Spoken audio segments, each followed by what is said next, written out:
역대상 4장 있습니다. 9절과 10절.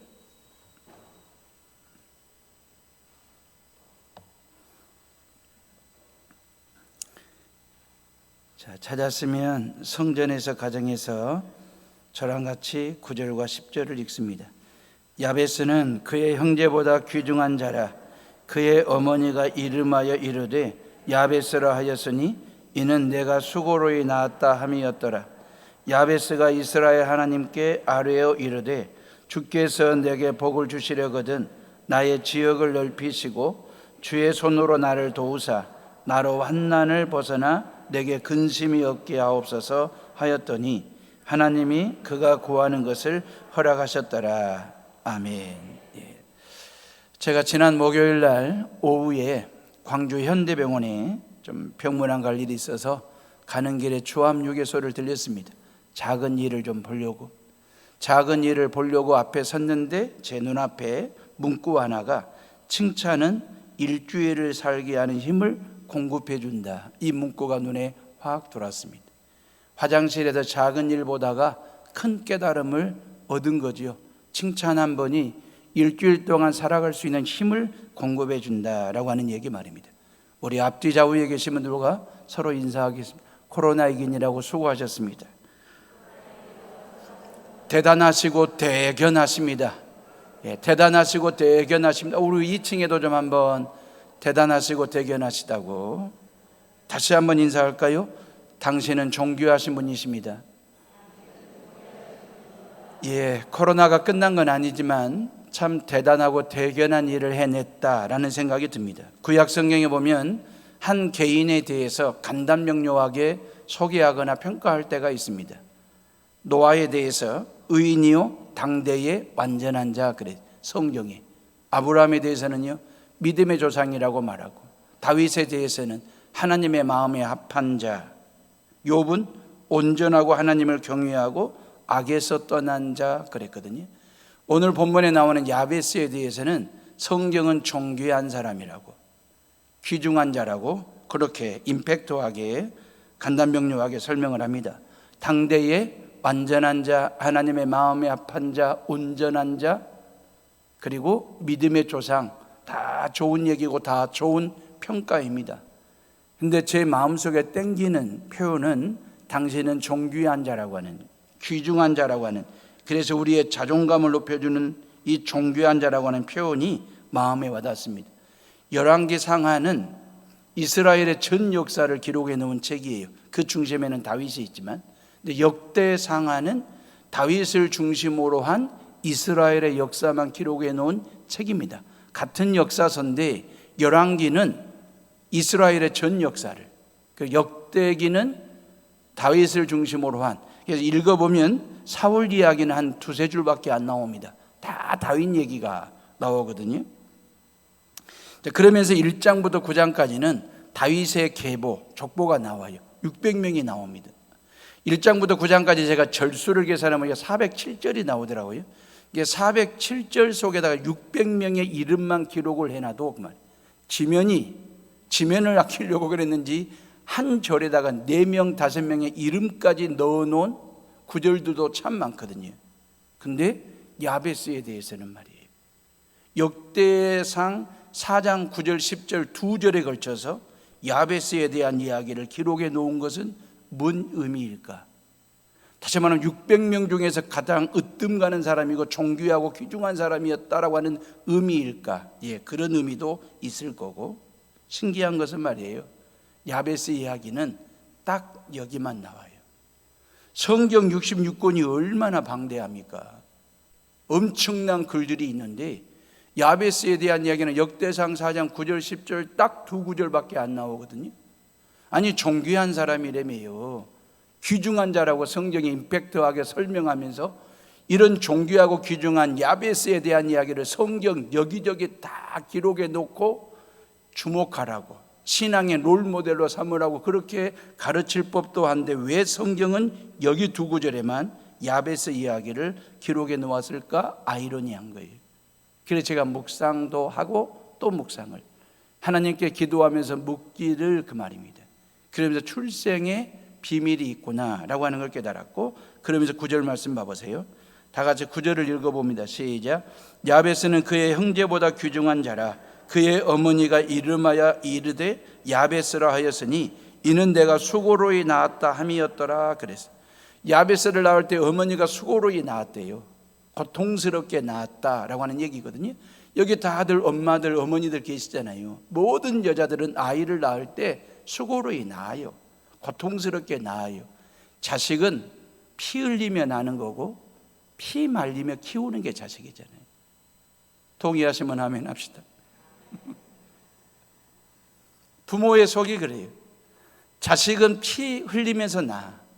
그러면 피 말리면서 키우는 게 자식인데, 해산의 고통은 모든 여성들이 공통으로 아이를 낳으면서 느끼는 수고로움이고 고통이기 때문에 여기서 말하는 건 해산의 고통을 말하는 게 아닐 거고, 야베스의 어머니가 야베스를 낳을 때 얼마나 고통스럽고 수고로웠고 슬펐으면 아들 이름을 야베스라고 지었을까. 이 야베스라고 하는 이름의 뜻이 고통아 그 말이거든요. 슬픔아 이 말이에요. 어머니가 야베스야 야베스 야베스 야베스 이름을 부를 때마다 우리식으로 말하면 고통아 그 말이에요. 슬픔아 그 말이에요. 소똥이 개똥이보다 더 안 좋은 이름이 야베스거든요. 도대체 뭐이 그리 수고로웠길래, 도대체 뭐가 그리 고통스러웠길래 그 말이에요. 모든 산모들이 느끼는 해산의 고통은 아닐 텐데 그 말이에요. 그러면 미혼모였을까? 임신한 사실을 숨기고 숨기다가 들킨 케이스 말입니다. 아니면 사생아일까? 야베스는. 아니면 유복자일까? 왜냐하면 유대인들은 아이를 낳으면 아빠들이 이름을 지어줬거든요. 근데 엄마가 이름을 지어줬잖아요. 지금 어머니가 이름을 지어준 걸로 봐서 이런저런 좀 사연이 있겠다. 아니면 라헬이 말이에요. 요셉은 낳았어요. 근데 요셉의 동생 베냐민을 낳을 때 결국 베냐민을 낳고 라헬이 죽었거든요. 막 이런 어떤 해산의 죽음의 사선을 넘나드는 그런 고통이 야베스 어머니에게 있었을까? 그래서 이름을 야베스라고 이름을 지었을까라고 하는 얘기 말입니다. 왜 이런 이름까지 지어주면서 이 고통스러움을 성경에 기록했을까? 앞이 뭔가 꽉 막힌 듯한, 가슴이 먹먹하고 막막한 그런 느낌들 말이에요. 사랑하는 헤오름의 식구들이요, 야베스라고 하는 이름 속에 그 비밀이 있는데, 야베스는 히브리어로 아짜부 그러거든요. 슬프게 하다, 고통스럽게 하다. 이게 명사가 되면 엣제부가 돼요. 슬픔, 고통 이런 뜻입니다. 그럼 하나님이 존귀한 자라고 했는데 왜 존귀한 자가 고통스러운 사람이, 슬퍼하는 사람이, 이런 수고로운 인생을 사는 사람이 하나님은 왜 존귀한 사람이라고 했을까? 우리가 흔히 말하는 존귀하고 귀중한 사람은 흥하고 기쁘고 즐겁고 성공하고 행복한 사람이 존귀한 사람일 것 같은데 왜 하나님은 이런 야베스를 존귀한 사람이라고 말씀하셨을까? 히브리어를 연구해 보면 재미있는 대목이 있어요. 이런 거예요. 고통이라는 말은 엣제부라는 말인데 발음만 다른 단어가 하나 있어요. 아짜부라고 하는 말. 아짜부라고 하는 말은 신경 그런 뜻입니다. 엣제부는 고통, 그리고 아짜부는 신경이라고 하는 뜻인데 히브리 사람들은요 말을 어디에서 많이 만들어냈냐면 인간의 신체를 통해서 말들을 만들어냈어요. 히브리 민족은 말이에요. 그래서 레브라고 하는 말은 사랑이라는 말이거든요. 이 레브라고 하는 말은 사랑이라는 뜻도 있지만 심장이라는 뜻도 있습니다. 뭔 얘기입니까? 사랑은 심장에서 나오는 것. 사랑은 심장을 주고받는 거래요. 그게 레브예요. 영어의 러브가 된 거예요. 이게 히브리 말이에요. 또 하나 라쿰이라고 하는 말은 긍휼이라고 하는 말이거든요. 근데 이 라쿰은 긍휼이라는 말도 되지만 어머니의 자궁 이런 뜻입니다. 이게 긍휼이라고 하는 것은 어디에서 나오냐면 인간의 가장 깊은 곳에서 우러나오는 것을 긍휼이라고 말하고 불쌍히 여기는 라쿰이라고 이야기하는 것이거든요. 엣제부 고통이라는 말이 아짜부 신경이라는 말에서 나온 거예요. 그러니까 고통이 곧 신경이고 신경이 곧 고통이라는 말이잖아요. 뭔 얘기예요? 여러분들이 가장 고통스러울 때가 언제입니까? 신경을 눌렀을 때 그 말이에요. 허리 협착이 생긴다든지 디스크가 터졌다든지 그 말이에요. 그 신경을 누르기 때문에 엣제부, 고통스러운 것이거든요. 치통은요, 치신경을 누른 거예요. 그래서 견딜 수 없는 치통을 우리가 느끼는 거예요. 그래서 신경이 아프니까 온몸이 아픈 거잖아요. 이게 성경이 말하는 고통, 야베스가 됩니다. 야베스는 태어나는 순간부터 일생 동안 이런저런 고통을 안고 살았어요. 태어나면서부터 어머니를 아프게 했고 자신을 아프게 했어요. 마치 온몸에 신경이 눌리듯이 질병이, 가난이, 불행이, 불운이 야베스의 인생을 눌린 거죠. 야베스로 인하여 주변 모든 사람들이 힘들어했습니다. 수고로이 살았습니다. 고통을 느끼면서 살았습니다. 여러분은 어떻습니까? 여러분들은 지금 고통을 안고 있으십니까? 모두가 다 신방을 해보니, 만나보니, 교인들과의 관계를 맺어보니 그만 모든 성도들의 삶 속에, 심령 속에, 마음 속에 이런저런 고통과 아픔과 슬픔과 상처를 가지고 살더라, 그 말이. 여기 계신 모든 분들 말입니다. 다 모양은 다르고 그 고통의 깊이와 무게와 넓이가, 내용이 좀 다를 뿐이지, 여기 계신 저와 여러분 모두가 다 고통 없이 사시는 분들이 어디가 있어요? 슬픔 없이 하루하루를 매일매일 기쁨 중에 살아가는 분들이 얼마나 되겠냐, 그 말이에요. 우리는 2020년 2월에 들이닥친 코로나 바이러스로 인하여 인류가 지금 고통 중에 있는데 그 말이에요. 사실대로 말하면 성경에 나오는 정말 우리가 신앙의 본이 될 만한 신앙의 위대한 인물들은요, 한결같이 고통과 슬픔과 아픔을 겪었던 사람들 말이에요. 믿음의 조상 아브라함은요, 자식이 없어가지고 고통스러웠거든.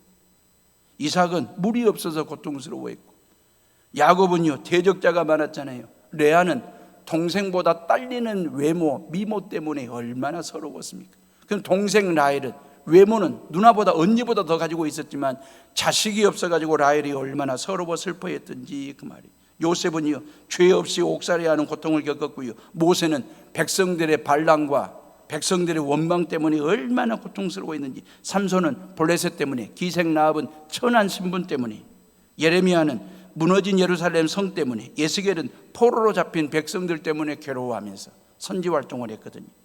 다윗은 간음과 살인 때문에, 엘리야는 정처 없이 쫓겨다니는 신세 때문에, 요나는 물고기 뱃속에서, 욥은 파산당해가지고, 막달라 마리아는 귀신 들려서, 사마리아 여인은 남자들 때문에, 바울은 거짓 교사와 대적자들 때문에, 요한은 반모섬에 귀양 가가지고, 예수님은 십자가에 고통스러워했거든요.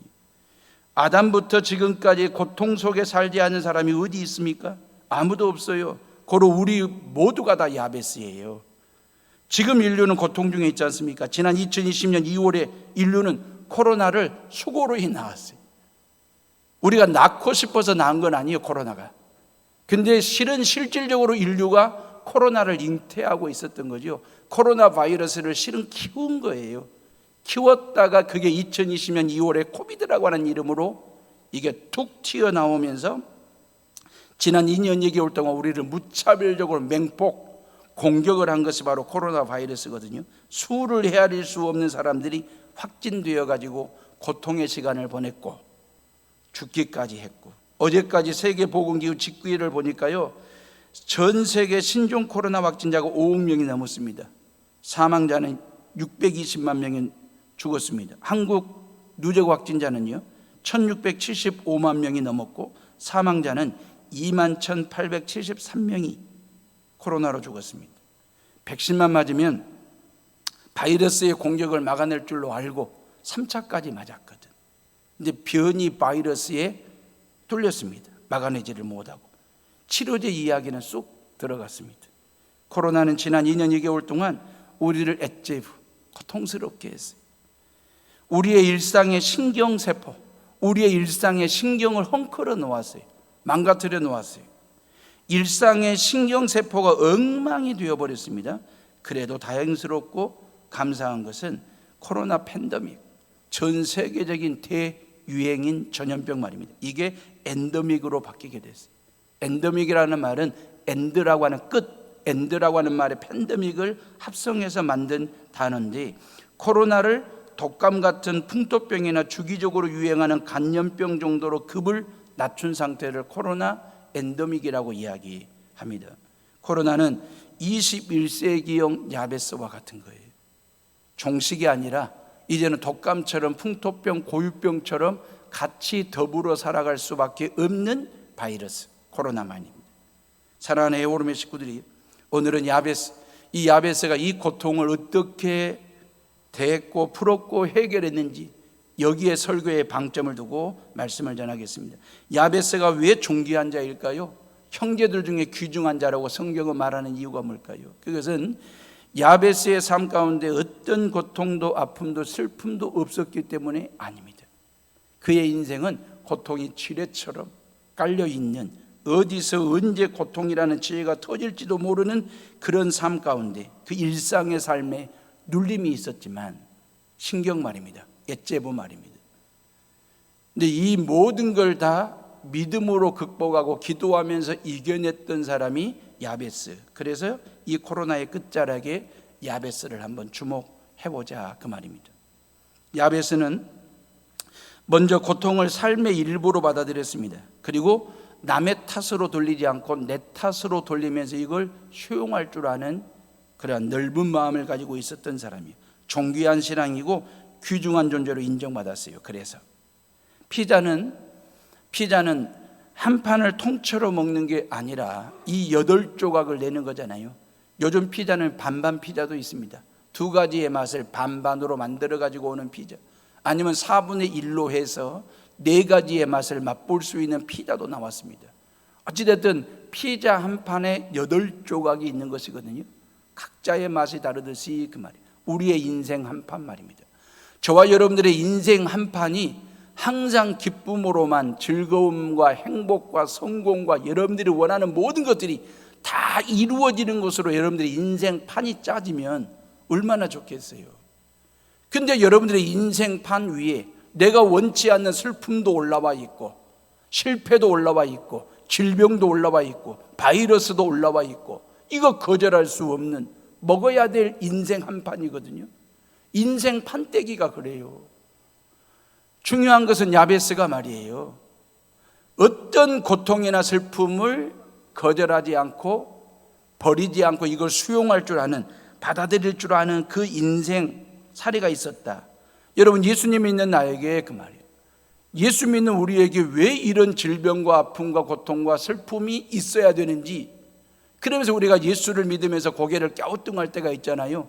하나님께 묻고 싶을 때가 있잖아요. 그럴 때마다 성경은 우리에게 뭐라고 말씀하신 줄 아세요?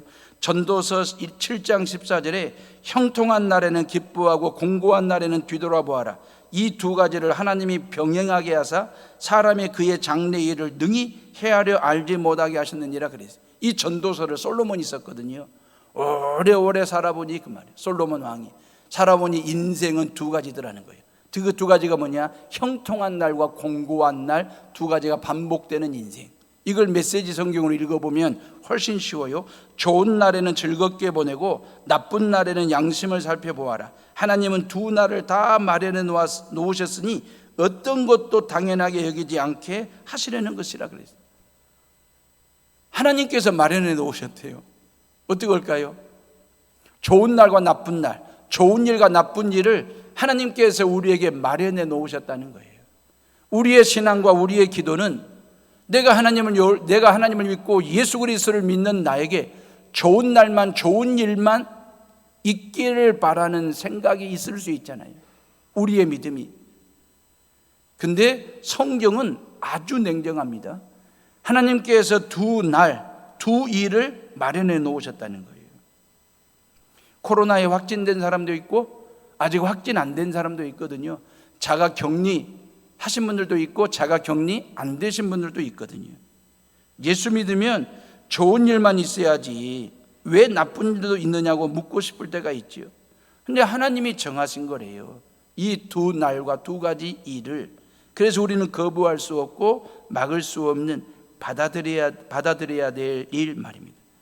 그러면서 남을 탓하지 말고 내 탓이려니 하면서 수용할 줄 아는, 이게 바로 야베스가 대하는 고통의 문제풀이였습니다. 저와 여러분들도 이렇게 고통의 문제를 이렇게 풀어가는 성도들 되시기를 주님의 이름으로 축원합니다. 그 다음에 야베스는요, 고통에 휘둘리지를 않았습니다. 누구나 고통은 피할 수 없다라고 하는 게 지난 2년 2개월 동안 이 코로나 바이러스의 공격을 통해서 우리가 절절하게 경험하고 생생하게 본 거잖아요. 근데 더 큰 불행이 뭔지 아십니까? 고통 자체보다 더 큰 불행이 뭐냐면 고통에 대한 나의 감정적인 반응에서 나오는 경우가 훨씬 더 많습니다. 직장 상사가 이유 없이 소리를 질렀다고 합시다.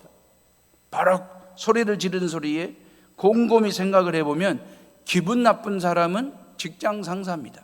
기분이 나빠서 화가 나서 버럭 소리를 지른 겁니다. 그 직장 상사의 버럭 소리를 지르는 그 소리 지름에 내가 어떤 감정으로 대처하느냐에 따라서 나도 기분 나쁜 사람이 될 수도 있고 그 기분 나쁨으로부터 나를 자유롭게 할 수도 있습니다. 다시 말하면 기분 자체가 중요한 게 아니라 그 기분을 대하는 나의 감정에 따라서 그 말이에요. 모든 부모는 다 잔소리하는 존재입니다. 엄마 아빠가 잔소리한다고 집을 뛰쳐나갔습니다. 속 없는 녀석이지, 철없는 아이지. 언젠가는 지도 엄마가 되고 아빠가 되면 그리 싫었던 잔소리하는 부모가 돼 있을 건데, 예언컨대 말이에요. 중요한 것은 그 잔소리를 복소리로 전환해서 들을 줄 아는 감정과 귀를 가지고 있으면 아무런 문제가 안 되는 거죠. 우리에게는 바로 그 점이 필요한 거죠. 고통에서 벗어날 수 있는, 불행을 행복으로 뒤집을 수 있는, 고통을 당할 수는 있지만 그 말이에요. 그 고통에 휘둘리는 사람이 되면 안 되는 거잖아요. 야베스는 태어나기 전부터 고통스럽고 수고로운 인생이었다니까요. 근데 그 고통에 휘둘리는 인생을 사는 게 아니고 그 고통을 휘두르면서 사는 인생을 살았던 사람이 야베스.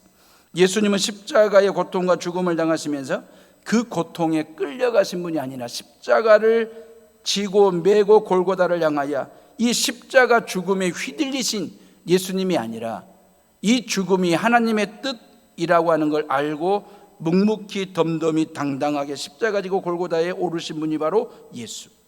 우리가 코로나 끝자락에 야베스를 주목해야 될 이유는 바로 이런 점이죠. 고통과 불행과 슬픔이라고 하는 감정에 휘둘리지 않는 마음의 안전지대를 가지고 있었던 야베스, 마음의 믿음의 안전판을 가지고 있었던 이 야베스, 그 마음의 중심에 하나님을 모시고 그 마음의 중심에 십자가를 세워놓고 그 십자가를 붙잡고 그 십자가를 바라보면서 어떤 고통과 아픔과 상처 앞에서도 휘둘리지 않는 그 믿음과 기도 말입니다. 사랑하는 에어오름의 식구들이여, 하나님 왜 나에게 이런 아픔이 있습니까? 왜 질병을 주십니까? 왜 이 코로나를 주십니까? 우리가 하나님 앞에 묻고 싶을 때가 많지요. 근데 하나님은 우리에게 고통을 주시는 분이 아니십니다. 잘 들으세요. 하나님은 우리에게 고통을 주시는 분이 아닙니다. 우리에게 필요하기 때문에 고통을 허락하실 분이십니다. 이 믿음의 정리가 필요해요. 하나님은 나의 아버지이시기 때문에 그 말이에요. 하나님은 나의 아저씨가 아니잖아요. 하나님은 나의 아버지이시기 때문에 언제나 선한 목적을 가지고 우리가 필요로 할 때 고통을 허락하세요. 우리가 그것을 믿음으로 잘 받으면 반드시 좋은 결과를 가져다 주신다는 사실을 믿으시기를 주님의 이름으로 축원합니다. 고통마저 필요하기 때문에, 바이러스마저도 필요하기 때문에, 질병마저도 필요하기 때문에 하나님께서 우리에게 허락하실 때 허락하신다라고 하는 그 믿음, 이런 믿음의 안전판이 우리에게 있어야 된다. 그래야 고통에 휘둘리는 삶을 사는 것이 아니라 그 고통을 휘두르면서 사는 존귀한 사람이 될 수 있다라고 하는 거죠. 고통은 나의 잘못된 삶을 변화시키는 하나님의 또 다른 사랑의 표현입니다. 잘못된 세상을 깨우시는 하나님의 확성기와 같은 게 고통입니다. 코로나 감염병은 하나님이 창조하신 세상을 막무가내로 써먹은 인간을 향한 하나님의 경고성 쓴 고통입니다. 막무가내로 세상을, 막무가내로 천지만물을 우리가 썼거든요. 그랬더니 바이러스의 씀을 우리가 경험하는 상황이 됐으니까 정신 차리지 않으면 코로나보다 더한 바이러스의 공격을 받을 것이라고 하는 예고편을 우리는 지난 2년 2개월 동안 생생하게 보았습니다. 체험했습니다. 경고는 사랑입니다. 하나님의 경고는 사랑이에요. 하나님이 드시는 매는 사랑입니다. 하나님이 내리시는 벌은 사랑입니다. 사랑하지 않으면 경고마저 하지 않습니다. 그냥 내버려 둡니다. 방치방관해 두는 것입니다. 왜? 사랑하지 않기 때문에. 근데 사랑하기 때문에 매를 드는 거예요. 사랑하기 때문에 경고하시는 것이거든요. 저와 여러분들, 우리 모두를 사랑하시기 때문에, 당신의 형상대로 우리를 지으셨기 때문에, 아들 예수의 핏값을 매긴 예수 짤이 드리기 때문에 매를 대서라도 때려서라도 정신 차리게 하고 싶으신 하나님의 사랑, 그게 바로 코로나19 야베스입니다. 우리가 코로나 끝자락에 서서 야베스를 주목해야 될 결정적인 이유는 뭐냐면, 그는 기도하는 사람이었다라고 하는 겁니다. 기도를 통해서 인생을 바꾸었습니다. 그래서 고통이가 축복이가 됐습니다. 불행이가 행복이가 됐습니다. 슬픔이가 기쁨이가 된 것이거든요. 고통 중에 태어났지만, 고통 중에 살았지만, 기도함으로 야베스는 가족들을 복되게 하고 무너진 가문을 일으켜 세우는 사람이 되었습니다. 자기 인생을 고통과 슬픔 속에 한몰 가둬놓고 사는 인생이 아니라 그걸 뛰어넘는, 극복하는 인생을 살았는데, 그 극복하고 뛰어넘는 힘이 어디에서 나왔느냐? 바로 기도에서 나왔다라고 하는 것입니다. 10절 말씀 봐보세요. 야베스의 위대한 기도가 나옵니다. 다 같이 10절을 읽어봅니다. 시작. 야베스가 이스라엘 하나님께 아뢰어 이르되, 주께서 내게 복을 주시려거든 나의 지역을 넓히시고 주의 손으로 나를 도우사 나로 환난을 벗어나 내게 근심이 없게 하옵소서 하였더니 하나님이 그가 구하는 것을 허락하셨더라 그랬어요. 야베스에다가 자기 이름을 넣어서 다시 한번 읽어볼까요? 시작. 임지영이가 이스라엘 하나님께 아뢰어 이르되, 주께서 내게 복을 주시려거든 나의 지역을 넓히시고 주의 손으로 나를 도우사 나로 환난을 벗어나 내게 근심이 없게 하옵소서 하였더니 하나님이 그가 구하는 것을 허락하셨더라 그랬어요. 할렐루야. 야베스가 하나님 앞에 드린 기도는 세 가지입니다. 첫 번째는, 하나님 제 삶의 지경을 넓혀 주십시오. 내 삶의 지경을 넓혀달라. 두 번째는, 주의 손으로 나를 도우시고 주님의 손길로 나를 도우시고 인도하시고 이끄시고 보호해 달라고 하는 기도 말입니다. 세 번째는, 나의 삶을 보호하사 환난과 근심에서 벗어나게 해달라고 이 기도를 드렸거든요. 성경 그 어디를 봐도, 실은 9절과 10절 여기밖에 없으니까 야베스에 대해서 아무리 연구를 해보려고 해도 야베스에게 특별한 재능이 있거나 은사가 있거나 아니면 능력이 있거나, 그렇다고 해서 이 사람이 부자인 것도 아니고 공부를 많이 한 사람도 아니고, 그야말로 야베스는 어려운 환경 속에서 태어나 하루하루를 고통과 슬픔을 이기며 견디며 살았던 우리와 똑같은 보통 사람이거든요. 그 보통 사람이 어떻게 자기를 넘어설 수 있었냐 그 말이에요. 무엇이 그로 하여금 고통의 현실을 딛고 희망찬 미래로 나아갈 수 있게 했느냐? 그건 바로 기도였다라고 하는 것입니다. 사랑하는 에오름의 식구들이요, 기도는 뭡니까? 기도는 자기를 넘어서게 하는 하나님의 방법입니다. 많은 사람들이 내 것으로 나를 넘어설 수 있을까, 내 것으로 나를 넘어설 수 있을 거라고 생각하지만 그러지 않습니다.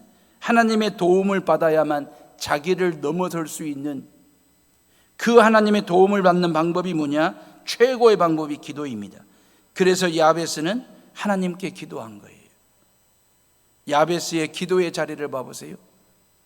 희망과 기쁨과 행복의 자리가 아니었습니다. 편안한 자리가 아니었습니다. 절망적이었습니다. 고통 중에 있었습니다. 불행한 자리였습니다. 주저앉고 싶은 자리. 그러나 이런 자리에서 원망하거나 좌절하지 않고 기도의 자리를 폈습니다.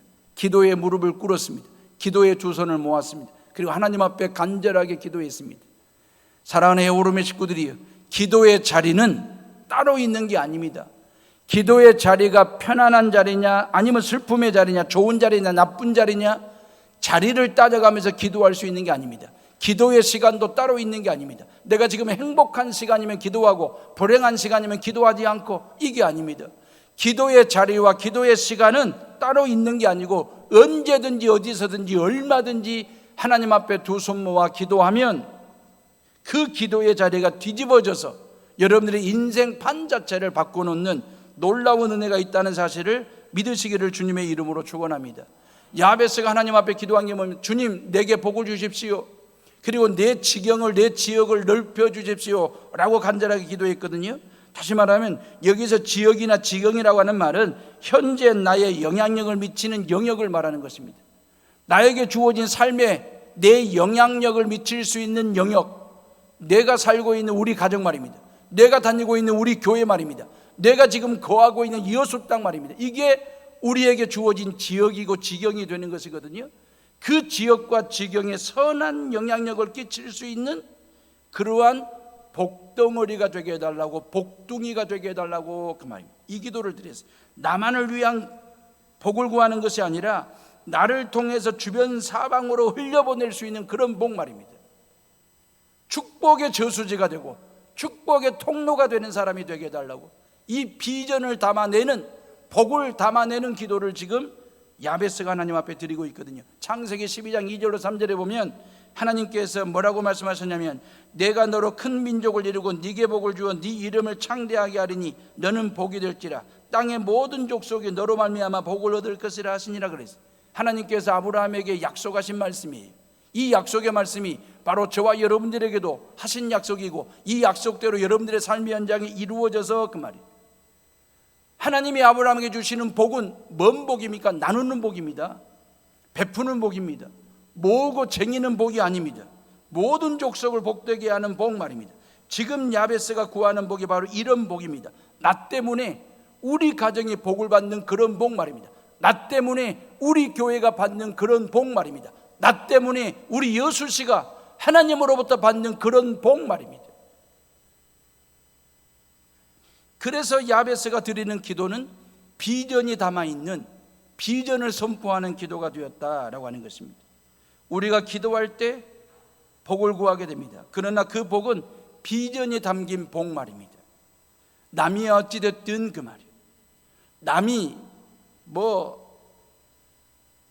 손해가 되든 뭐가 되든 상관없이 나만 복을 받으면 돼, 나만 복을 손에 쥐면 돼, 이런 복이 아니고, 하나님은 그런 복을 주시지도 않지만 그런 복을 여러분들이 구하셔도 안 되는 복이에요. 나 때문에 내 주변 사람들이 모두가 다 함께 복을 받는 그런 복 말입니다. 사랑하는 해오름의 식구들이여, 묻겠습니다. 기도하는 사람이 위대해서 기도가 위대해지는 것입니까? 아니면 기도가 위대하기 때문에 기도하는 사람이 위대해지는 것입니까? 엘리야가 위대했기 때문에 엘리야가 기도하니까 3년 반 동안 비가 안 왔고, 엘리야가 위대했기 때문에 기도할 때에 3년 반 동안 비가 내린 것입니까? 아니거든요. 응답이 되고 안 되고는 기도자에 따라서 결정나는 게 아니고 기도 내용 보고 하나님이 결정하시는 것이니까요. 비가 오고 안 오고는 엘리야 때문이 아니라 엘리야가 드린 기도 때문에 그 말이에요. 성경은 엘리야는 우리와 성정이 같은 사람이라고 얘기했거든요. 엘리야 보통 성깔 아닙니다. 그 성격 보통이 아닙니다. 그 엘리야의 성정은 우리와 같다고 그랬습니다. 엘리야도요, 영적으로 우울감에, 영적으로 어떤 그 불우 말입니다. 그 상황에 놓이게 됐을 때 말이에요, 하나님 앞에 내 목숨을 거둬달라고 땡깡을 부렸던 엘리야 선지자거든요. 엘리야나 우리나 다를 바가 없어요. 그 성정이, 그 성격이, 그 성질머리가, 살아가는 방식이 다를 게 없습니다. 근데 엘리야와 우리에는 차이점이 있습니다. 그 차이가 뭔지 아십니까? 기도의 차이입니다. 야베스와 우리의 차이는 뭡니까? 오히려 우리는 야베스보다도 훨씬 더 월등하신 분들이에요. 여러분들의 스펙을 보면, 여러분들이 살아가시는 모습을 보면 야베스보다도 훨씬 더 부유하신 분들이고요, 야베스보다도 훨씬 더 건강하신 분들이고요, 야베스보다도 훨씬 더 출생 배경이, 살아온 배경이 훨씬 더 탁월하신 분이십니다. 그런 야베스보다 내가 딸릴 게 꿀릴 게 없습니다.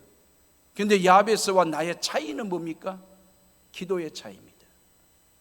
야베스는요, 비전을 담아 하나님 앞에 복을 달라고 기도할 때 그 복은 나만을 위한 복이 아니라 나를 통해서, 그 말이에요, 내 지경이 넓혀지고 내 지역이 넓혀져서 내 주변 모든 사람들에게 사방팔방 동서남북으로 앞뒤 좌우로 하나님의 복을 흘려보낼 수 있는 축복의 저수지가 되고 축복의 통로가 되게 해달라고 하는 이 비전을 담아내는 기도를 하나님 앞에 드렸다는 점에서 우리와 다를 수 있다, 그 말이죠. 기도하는 사람보다 더 중요한 게 기도입니다. 그 기도보다 더 중요한 게 하나님이십니다. 그 하나님이 살아계심을, 그 하나님이 나의 기도를 들으심을 믿고 기도하는 성도들 되시기를 주님의 이름으로 축원합니다.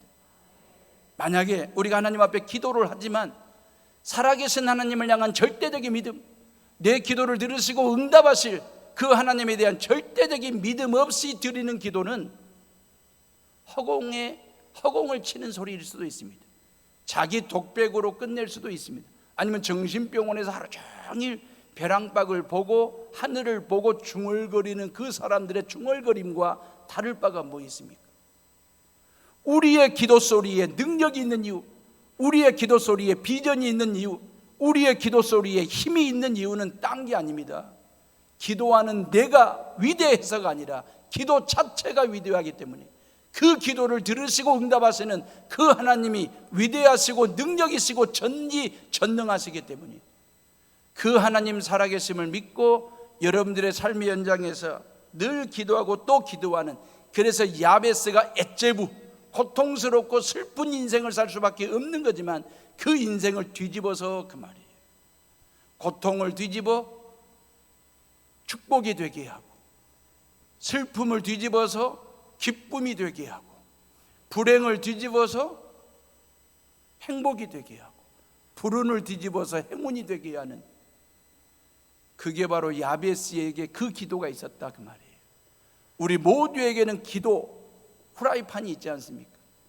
후라이팬 위에 달걀을 깨고 넣어서 뒤집었을 때의 후라이가 되는 것처럼 우리 모두에게 기도라고 하는 후라이팬 위에다가 불평도 불행도 고통도 아픔도 상처도 이 모든 것들을 올려놓으시고 그 말이에요.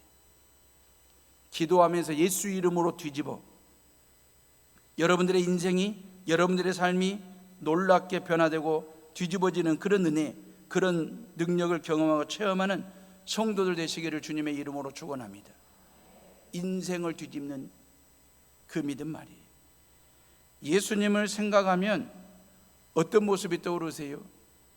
예수님의 사진 한 장이 없어요. 실물 사진이. 예수님에 대해서 초상화로 그려놓은 그림 한 점이 없어요. 여러분들이 죽어서 천국 가면 예수님을 그때 만나면 예수님이 이렇게 생기셨구나 아시게 될 거예요. 중요한 것은 그냥 경건한 화가들 영성과 신앙과 상상력으로 그린 성화를 통해서 우리는 예수님을 보는 거잖아요. 여러분들 성화를 접할 때마다, 그 예수님의 성화를 접할 때마다 여러분들 어떤 성화를 많이 보시는지, 십자가에 못 박혀 죽으시는 그런 예수님의 그림을 많이 보시는지, 아니면 어린 양을 목에 걸고 푸른 초장을 거니시는 그런 예수님의 성화를 즐겨보시는지, 저는 개인적으로 활짝 웃고 계시는 예수님의 성화를 목양실에도 걸어놓고 보고 있습니다. 예수님이 웃으셨다라고 하는 직접적인 표현은 성경 그 어디에도 없습니다. 근데 누가복음 10장 21절에 보면 예수님이 기뻐하셨다라고 하는 대목, 마가복음 10장 25절에 보면 유머러스한 예수님의 모습을 기록해 놓았거든요. 예수님은 울었다라고 하는 표현은 3번 나오는데 웃으셨다라고 하는 표현은 없어요. 그렇다고 해서 예수님이 웃음 없이 산 거냐? 아니죠. 흐뭇한 미소를 짓기도 하셨을 거고 활짝 웃는 모습으로 사람들을 대하기도 했을 거다라고 하는 것입니다. 그렇다면 예수님은 기뻐하셨고 또 그 기쁨을 우리에게 주시는 분인데, 그런 점에서 신앙의 본질은 기쁨이라고 생각합니다. 기도할 때 그 기쁨이 회복이 되는데, 기독교 신앙은 엄숙주의나 금욕주의가 아니에요. 물론 말씀을 대할 때 진지할 필요가 있죠. 죄를 슬퍼하고 회개할 필요가 있죠. 애통해하면서 세상의 욕망 앞에서 절제해야 되겠지만, 근본적으로 기본적으로 신앙은, 기독교 신앙은 기뻐하는 것입니다. 여러분, 신앙이 좋다는 것의 기준이 뭘까요? 저 사람의 신앙이 참 좋다. 좋다는 그 기준이 뭘까? 여러 가지가 기준이 될 수 있겠지만 얼마만큼 예수님을 믿고 그 심령 속에 기쁨의 샘이 툭 터져가지고 기뻐하는지 즐거워하는지. 어떤 교회가 좋은 교회일까요? 큰 건물 가지고 있거나 많고 많은 수천의 성도들을 데리고 있는 교회가 좋은 교회일까요? 아닙니다.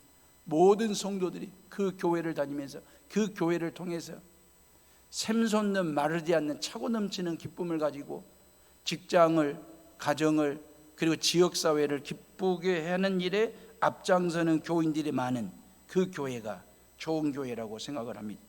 지난 2년 2개월 동안 코로나19로 인하여 우울감이나 불안감 말입니다, 우리 마음 밑변에 다 있었거든요. 이걸 코로나 블루 그렇게 이야기하거든요. 제 마음속에도 있었습니다. 코로나 블루의 증상을 경험했을 텐데, 그러나 우리가 믿는 하나님, 살아계신 하나님이십니다. 우리가 믿는 예수 그리스도, 저와 여러분들의 모든 근심, 걱정, 염려, 죄와 사망의 두려움을 가지고 십자가 위에 죽으신 그 예수님을 믿어 구원받은 저와 여러분들이라고 한다면 당당히 코로나 블루, 우울감과 불안감을 다 떨쳐버리시고 지저스 조이 말입니다, 예수 기쁨을 가지고 살아가는 저와 여러분들이 다 되시기를 주님의 이름으로 축원합니다. 그 야베스의 인생이 지저스 조이, 예수 기쁨으로 충만한 그런 인생 살아가는 우리 모두가 다 될 수 있기를 간절히 바랍니다. 기도하겠습니다.